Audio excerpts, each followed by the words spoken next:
Doctor साहब आप ये कहते हैं कि वफाकी हुकूमत को ऐसा बजट पेश करना चाहिए जिसमें आवाम को कुछ ना कोई चीज़ उनको मेरा ख्याल है कि इस वक्त कोई ना कहीं से कोई बजट कम करें, कोई तरक्याती बजट काटें, कुछ करें, लेकिन ये आवाम को कोई ना कोई रिलीफ मिलनी चाहिए किसी ना किसी किस्म की। ये जो बातें आ रही हैं ना कि 1300 अरब रुपए के टैक्सेस और बिजली की कीमतें और IMF, मतलब अगला जो माहिदा होगा IMF से वो तब होगा जब ये बजट अप्रूव हो जाएगा, फिर वो आपसे बात करेंगे। तो ये जो मामला है ये इसको ज़रा थोड़ा सा मईशत को देखना बहुत ज़रूरी है कि सोशल अनरेस्ट इसके नतीजे में पैदा ना हो। जो मैंने बात आपसे की ना कि दुबई के जो सदर हैं मोहम्मद बिन जायद, वो चाइना का उनका दौरा और उसकी टाइमिंग्स बड़ी इंटरेस्टिंग है। वो 30 मई को जा रहे हैं, चाइना का दौरा कर रहे हैं वो, और वो प्रेसिडेंट शी जिनपिंग के ज़ाहिर है ज़ाती मेहमान के तौर पे। और उससे पहले जो है वो 2 रोज का उनका दौरा जो है वो साउथ कोरिया का भी है।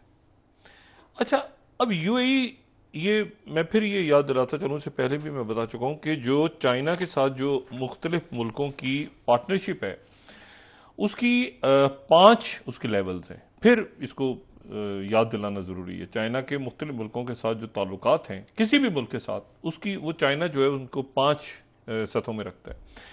सबसे जो बेहतरीन ताल्लुकात होते हैं वो होते हैं कंप्रिहेंसिव स्ट्रेटेजिक पार्टनरशिप, जिसमें फुल कोऑपरेशन है, और डेवलपमेंट और रीजनल इंटरनेशनल अफेयर, मुकम्मल बेहतरीन ताल्लुकात। फिर दूसरे नंबर पे स्ट्रेटेजिक पार्टनरशिप, ठीक है, जिसमें मिलिट्री इंटरनेशनल अफेयर्स पे कोऑर्डिनेशन ज्यादा क्लोजली। फिर कंप्रिहेंसिव कोऑपरेटिव पार्टनरशिप, फिर कोऑपरेटिव पार्टनरशिप और फ्रेंडली कोऑपरेटिव पार्टनरशिप। ये है उनके ताल्लुकात की, चाइना के ताल्लुकात की नेचर, कि वो मुल्कों के साथ कैसे ताल्लुकात रखते हैं। जाहिर है सारी दुनिया के साथ ही चाइना के ताल्लुकात हैं, लेकिन ताल्लुकात की एक उन्होंने वो रखी हुई है। अब अगर हम ये मशरिक़ वस्ता के ममालिक देखें, अरब ममालिक, तो उसमें से जिन मुल्कों के साथ कंप्रिहेंसिव स्ट्रेटेजिक पार्टनरशिप है, यानी इसको अगर हम इस डायग्राम को, तो उसमें आपको ये मुल्क नजर आएंगे: Algeria, Egypt, Iran, Saudi Arabia और UAE।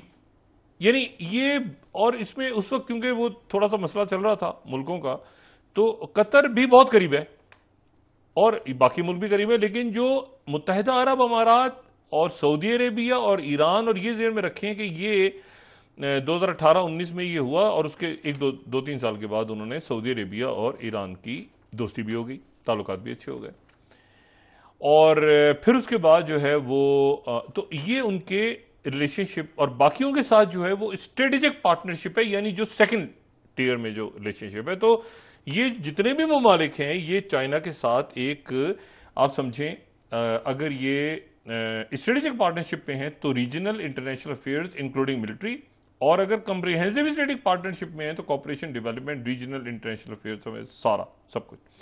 तो ये UAE की और सऊदी अरेबिया की और ईरान ने ईरान तो ज़ाहिर अमेरिका के साथ नहीं है, लेकिन ये दोनों मुल्क जो हैं और बाकी मुल्क, उन्होंने बड़ा बैलेंस रखा हुआ है अपने आप को। इस आने जो ये दुनिया है, ब्रिक्स में भी आ गए, सब SCO के मेंबर भी बनने जाए, तो एक जो है ना ये दुनिया एक नई शक्ल ले रही है।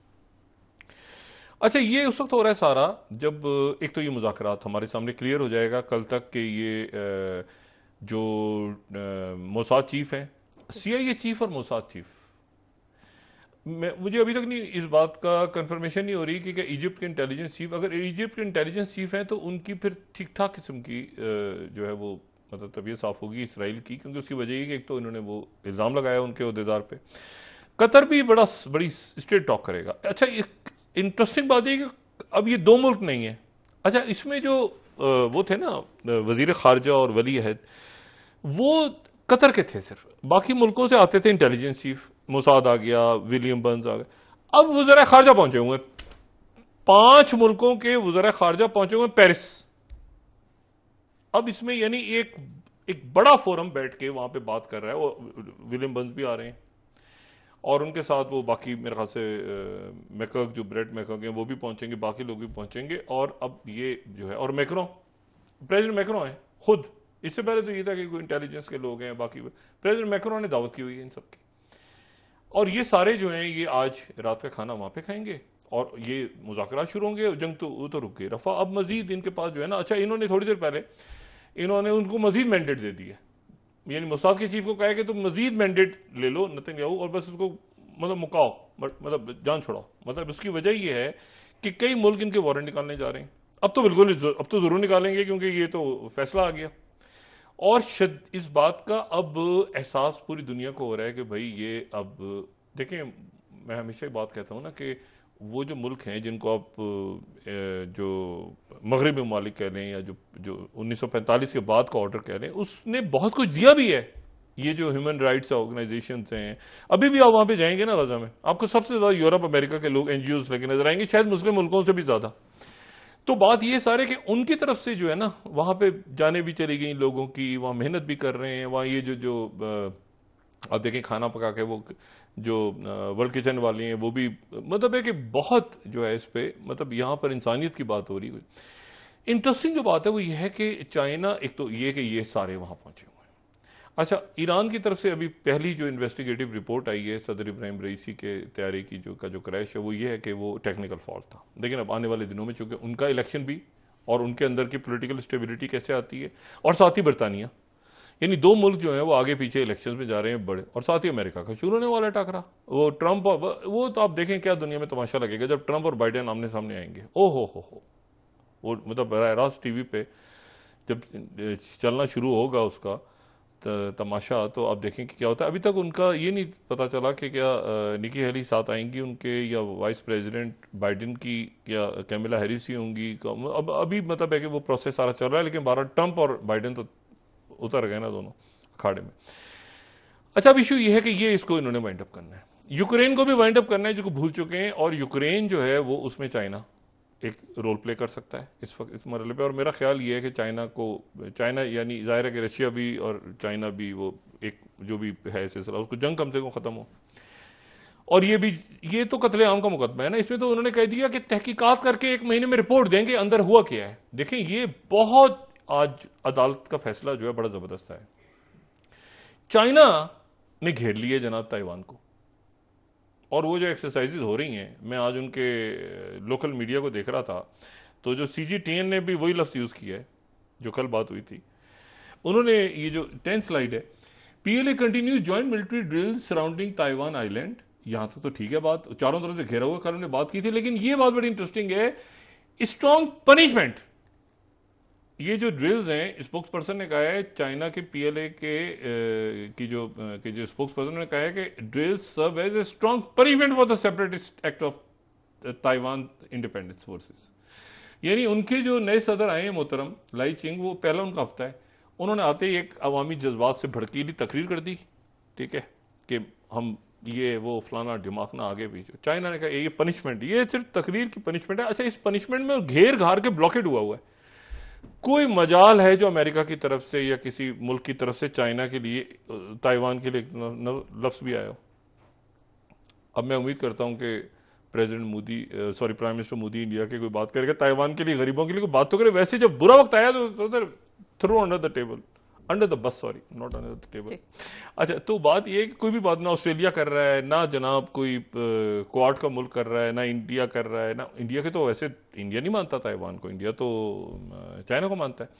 लेकिन यह है कि अमेरिका भी चुप, यूरोप भी चुप, सारे चुप, ताइवान को भूल गए। ताइवान का ब्लॉकेड, प्रॉपर ब्लॉकेड है। और मैंने कहा 2022 में जब नैन्सी पेलोसी गई थी, ये उससे बड़ा बाइकआउट है, क्योंकि इसमें वो कोस्टल जो ईस्टर्न जो, यानी आप समझ लें कि जो चाइना का जो कोस्टल बेल्ट है, यानी उनका ये ईस्टर्न कमांड है ना, तो इस ईस्टर्न कमांड, ये जो पूरे कोस्टल जजायर है, इसको भी उन्होंने ब्लॉक कर दिया, कंप्लीट ब्लॉकेड है ताइवान का। और वो अभी तक 2 दिन की उन्होंने एक्सरसाइज की है, हेलीकॉप्टर्स, फ्लीट्स, आगे पीछे। अगर इस मरहले में वो ताइवान को वो ब्लॉकेट करके अपने अंदर ले जाए ना ऐसे, क्योंकि देखिए ताइवान के बारे में एक तो ये है कि ताइवान पे हमला करेगा चाइना, लेकिन एक ज्यादा जो बात कही जाती है वो ये कि चाइना चूंकि उनका अपना, वो चाइना को अपना हिस्सा तस्वर करते हैं, तो वो हमला नहीं करेंगे बल्कि वो ले लेंगे।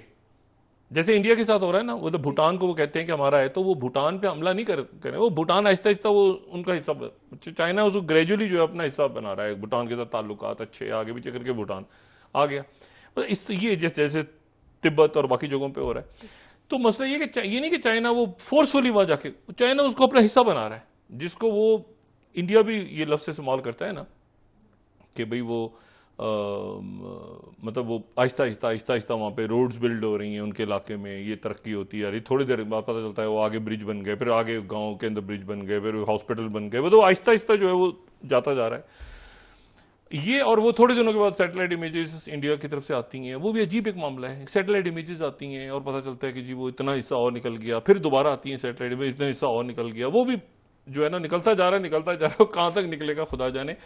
लेकिन ये है कि ये इंडिया बस वो कहते हैं टॉक्स हमारी खराब हो खत्म हो गई, थोड़े अरसे के बाद तस्वीर आती है कि और हिस्सा निकल गया, फिर तस्वीर आती है और हिस्सा निकल गया, और हिस्सा निकल गया। अब वो इंडिया जाने, उनकी ज़ाहिर फॉरेन पॉलिसी जाने। लेकिन मैं इसे भी बात कर रहा हूँ कि इस मौके पर ताइवान को अगर फर्ज करें, देखिए ताइवान की हैसियत, इंपॉर्टेंस, सेमीकंडक्टर्स, यानी अगर ताइवान जो है ये पूरा आपका एआई और टेक्नोलॉजी और आगे पीछे सारा ठीक है बना है वहाँ पे, मतलब वो जो टीएमसी और बाकी उनके वहाँ पर कैलिफोर्निया वगैरह में बने हेड ऑफिसेस, लेकिन स्टिल ताइवान जो है वो अगर ताइवान किसी तरह से निकल जाता है तो ये आप समझें कि पूरे वेस्टर्न कंट्रीज के लिए बहुत बड़ा धचका होगा। इस मरहले पे आपके पास जो टेक्नोलॉजीज आ रही हैं तो वो अफोर्ड नहीं कर सकते ताइवान का जाना इस वक्त। अच्छा, तो ये एक, लेकिन मेरा नहीं ख्याल कि इस मरहले पे चूंकि एक डायलॉग भी चल रहा है अमेरिका का ट्रेड के हवाले से चाइना के साथ, तो चाइना इस तरह करेगा, लेकिन चाइना ने बहरहाल ये पनिशमेंट का जो लफ्ज़ इस्तेमाल किया है ना, सिवियर पनिशमेंट के, ये जो है ना सेपरेटिस्ट, अलहदगी पसंद, अच्छा वो अलहदगी पसंद कहते हैं ना ताइवान को, वो कहते हैं ये हमारा सूबा है और ये जो बंदे बैठे हैं यहाँ पे जो सदर वदर बने हुए ताइवान के, ये अलहदगी पसंद है, मतलब ये वो हैं जो चीन के खिलाफ हथियार उठा रहे हैं, तो इनको सजा दो, तो पकड़ो, और ये बातचीत नहीं करते तो इनकी पिटाई करो, वरना ये कि वापस आ जाएं, हमारा हिस्सा बन जाए। तो ये जो है ये बड़ी एक इंपॉर्टेंट डेवलपमेंट है। उधर यूक्रेन, इधर ये कि ये जो फैसला आ जाया है, और अगली जियो पॉलिटिक्स दुनिया की, देखें यूरोप इसमें इन्वॉल्व है, अमेरिका, ये, और ख़ास तौर पे ये कि जी 1 महीने में रिपोर्ट दें कि वहाँ पर कत्लेआम हुआ है कि नहीं हुआ। अब मुझे बताएं कौन दुनिया का आदमी ऐसा है जो वहाँ जाके ये कहेगा कि कत्लेआम नहीं हुआ, और कत्लेआम अगर हुआ है जो कि इन्होंने अदालत का फैसला है, तो उसके बाद क्या नतीजे होंगे, क्या वो शख्सियात पे मसला जाएगा या मुल्क पे जाएगा, पाबंदियां कैसे लगेंगी, क्या होगा, और बाइडेन इंतजामिया कहाँ खड़ी होगी। तो ये मेरा ख्याल से अगले 24-48 घंटों में हम उम्मीद करते हैं कि कोई अच्छी खबर आएगी। अब ये जो मुज़ाकरात शुरू हुए पेरिस में, खाना वाना अच्छा खिला के मैक्रों इनको सबको, यानी देखें अरब ममालिक का तो बड़ा इंपॉर्टेंट रोल है, और इसमें विलियम बर्न्स का भी रोल इंपॉर्टेंट है, ठीक है, विलियम बर्न्स भी डायलॉग की तरफ थे, लेकिन ये कि जो डेविड बार्निया भी थे, कमाल की बात ये नेतन्याहू ने पीछे से उनको खींचते थे ना बार बार, इन मोसाद का चीफ भी, लेकिन वो जज्बाती होकर कभी कभी कि जी हम दूसरे मुल्कों में मारेंगे जाके लोगों को, वो भी कहेंगे, ये सब ठप हो गए, ठुस हो गए सारे। असल बात है कि कत्लेआम का क्या फैसला आता है। तो ये सारे इवेंट्स हैं जो कि पाकिस्तान में इंतशार ख़त्म होना चाहिए, खिलफिशार ख़त्म होना चाहिए, और वो क्या सूरत लेता है अगला हफ्ता ये हम देखते हैं। बहुत शुक्रिया डॉक्टर साहब। नाज़रीन, इसके साथ ही आज का प्रोग्राम अपने इख्तिताम को पहुंचा। मुझे सुमेरा सलीम को इजाजत दीजिए, अल्लाह के बाद। जी डॉक्टर साहब, अपने दोस्तों रिश्तेदारों गिरदोनवाह के लोगों का सब ख्याल रखिएगा।